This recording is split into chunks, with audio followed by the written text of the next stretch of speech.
A revolta de Seba. Aconteceu que estava ali um homem perverso, cujo nome era Seba, filho de Bicri, homem de Benjamim. Ele tocou a trombeta e disse: Não temos parte em Davi, nem herança no filho de Jessé. Cada um para as suas tendas, ó Israel. Então todos os homens de Israel se separaram de Davi e seguiram Seba, filho de Bicri. Mas os homens de Judá se apegaram ao seu rei, conduzindo-o desde o Jordão até Jerusalém. E Davi foi para o seu palácio em Jerusalém. O rei tomou as 10 concubinas que tinha deixado para cuidar do palácio e as pôs em custódia e as sustentou, porém não teve relações com elas. Elas ficaram enclausuradas até o dia em que morreram, vivendo como viúvas. O rei disse a Amasa: Convoque para dentro de 3 dias os homens de Judá e apresente-se aqui. Amasa saiu para convocar os homens de Judá, mas demorou-se além do tempo que lhe havia sido dado. Então Davi disse a Abisai: Agora Seba, o filho de Bicri, nos fará mais mal do que Absalão. Por isso pegue os servos do seu senhor e vá atrás dele, para que não ache para si cidades fortificadas e nos escape. Então saíram com ele os soldados de Joabe, a guarda real e todos os valentes. Saíram de Jerusalém para perseguir Seba, filho de Bicri. Quando chegaram à pedra grande que está em Gibeão, Amasa veio ao encontro deles. Joabe usava trajes militares e sobre eles um cinto, no qual, presa aos seus lombos, estava uma espada dentro da bainha. Quando Joabe se adiantou, sua espada caiu. Então Joabe disse a Amasa: Você vai bem, meu irmão? E com a mão direita pegou na barba de Amasa para o beijar. Amasa não reparou na espada que estava na mão de Joabe. Assim, este o feriu com ela na barriga e lhe derramou por terra os intestinos. Amasa morreu, sem que fosse preciso dar um segundo golpe. Então Joabe e o seu irmão Abisai perseguiram Seba, filho de Bicri. Mas um dos moços de Joabe parou junto do corpo de Amasa e disse: Quem está do lado de Joabe e é por Davi, siga Joabe. Amasa estava envolto no seu sangue no meio do caminho. Quando o moço viu que todo o povo parava, arrastou Amasa do caminho para o campo e lançou um manto sobre ele, porque ele via que todo aquele que chegava perto dele parava. Depois que o corpo foi afastado do caminho, todos os homens seguiram Joabe para perseguirem Seba, filho de Bicri. Seba passou por todas as tribos de Israel até Abel-Bet-Maacá, e apenas os beritas se ajuntaram todos e o seguiram. Joabe e os seus homens vieram e o cercaram em Abel-Bet-Maacá, e levantaram contra a cidade um montão da altura da muralha. E todo o povo que estava com Joabe batia na muralha para a derrubar. Então uma mulher sábia gritou de dentro da cidade: Escutem, escutem! Digam a Joabe que venha cá, para que eu fale com ele. Quando ele chegou perto, a mulher perguntou: Você é Joabe? Ele respondeu: Eu sou. Ela lhe disse: Ouça as palavras desta sua serva. Joabe respondeu: Estou ouvindo. Então ela disse: Antigamente se costumava dizer: Peçam conselho na cidade de Abel. E assim as questões eram resolvidas. Eu sou uma das pacíficas e das fiéis em Israel, e você procura destruir uma cidade que é mãe em Israel. Por que você quer devorar a herança do Senhor? Então Joabe respondeu: Longe, longe de mim que eu devore e destrua. A coisa não é assim. Porém, um homem da região montanhosa de Efraim, chamado Seba, filho de Bicri, levantou a mão contra o rei, contra Davi. Entreguem-me só este, e eu vou me retirar da cidade. Então a mulher disse a Joabe: Eis que a cabeça dele será jogada por cima da muralha para você. Então a mulher, na sua sabedoria, foi falar com todo o povo. e cortaram a cabeça de Seba, filho de Bicri, e a jogaram para Joabe.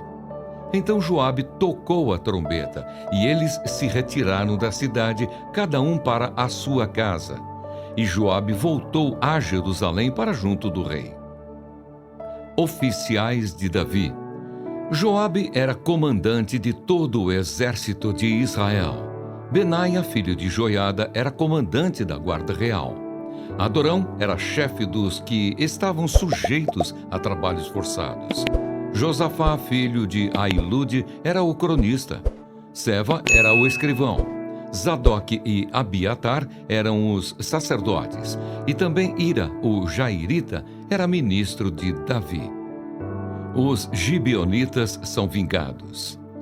Nos dias do rei Davi, houve uma fome de 3 anos consecutivos. Davi consultou o Senhor e o Senhor lhe disse: é por causa de Saul e de sua família sanguinária, porque ele matou os gibeonitas. Então o rei chamou os gibeonitas e falou com eles. Os gibeonitas não eram dos filhos de Israel, mas do resto dos amorreus. Os filhos de Israel lhes tinham jurado poupá-los, porém Saul procurou destruí-los no seu zelo pelos filhos de Israel e de Judá. Davi perguntou aos gibeonitas: o que vocês querem que eu faça por vocês? E que resgate lhes darei para que abençoem a herança do Senhor? Os gibeonitas responderam: a nossa questão com Saul e com a sua casa não tem nada a ver com prata nem com ouro. Também não pretendemos matar pessoa alguma em Israel. Então Davi disse: o que vocês disserem, isso farei por vocês. Eles responderam ao rei: quanto ao homem que nos destruiu e procurou que fôssemos exterminados, sem que pudéssemos subsistir dentro das fronteiras de Israel, que nos sejam dados 7 homens dos seus descendentes, para que os enforquemos diante do Senhor em Gibeá de Saul, o eleito do Senhor. E o rei disse: eu vou dar. Mas o rei poupou Mefibosete, filho de Jonatas, filho de Saul, por causa do juramento ao Senhor feito entre Davi e Jonatas, filho de Saul. Porém o rei pegou os 2 filhos que Rispa, filha de Aiá, tinha tido de Saul, a saber, Armoni e Mefibosete. Pegou também os 5 filhos que Merabe, filha de Saul, tinha tido de Adriel, filho de Barzilai, Meolatita. Davi os entregou nas mãos dos gibeonitas, que os enforcaram no monte diante do Senhor, e os 7 morreram ao mesmo tempo. Foram mortos nos dias da colheita, nos primeiros dias, no princípio da colheita da cevada. Então Rispa, filha de Aiá, pegou um pano de saco e o estendeu para si sobre uma rocha, desde o princípio da colheita até que caiu água do céu sobre os corpos, e não deixou que as aves do céu se aproximassem deles de dia, nem os animais do campo de noite. Contaram a Davi o que Rispa, filha de Aiá e concubina de Saul, havia feito. Então Davi foi e tomou os ossos de Saul e os ossos de Jonatas, seu filho, dos moradores de Jabes Gileade, os quais os furtaram da praça de Bet-Seã, onde os filisteus os tinham pendurado no dia em que mataram Saul em Gilboa. Dali transportou os ossos de Saul e os ossos de Jonatas, seu filho, e ajuntaram também os ossos dos enforcados.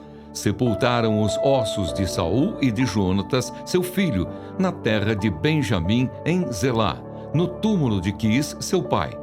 Fizeram tudo o que o rei havia ordenado. Depois disto, Deus se tornou favorável para com a terra. Gigantes mortos pelos homens de Davi. De novo, os filisteus fizeram guerra contra Israel. Davi foi com os seus soldados e lutaram contra os filisteus. E Davi ficou muito cansado. Isbi-Benob descendia dos gigantes. O peso do bronze de sua lança era de quase 4 quilos e estava cingido de uma armadura nova. Este disse que mataria Davi. Porém Abissai, filho de Zeruia, socorreu Davi, atacou o filisteu e o matou. Então os homens de Davi lhe juraram, dizendo: Nunca mais o Senhor sairá conosco à batalha, para que a lâmpada de Israel não se apague. Depois disto, houve ainda em Gobe outra batalha contra os filisteus. Foi então que Sibecai, o Uzatita, matou Safi, que era descendente dos gigantes. Houve ainda em Gobe outra batalha contra os filisteus, e Elanã, filho de Jaare-Oregim, o Belemita, matou Golias, o Geteu, cuja lança tinha a haste como eixo de tecelão. Houve ainda outra batalha em Gate. Ali havia um homem de grande estatura, que tinha 6 dedos em cada mão e em cada pé, 24 ao todo. Também este descendia dos gigantes. Quando ele insultou Israel, Jonatas, filho de Simeia, irmão de Davi, o matou.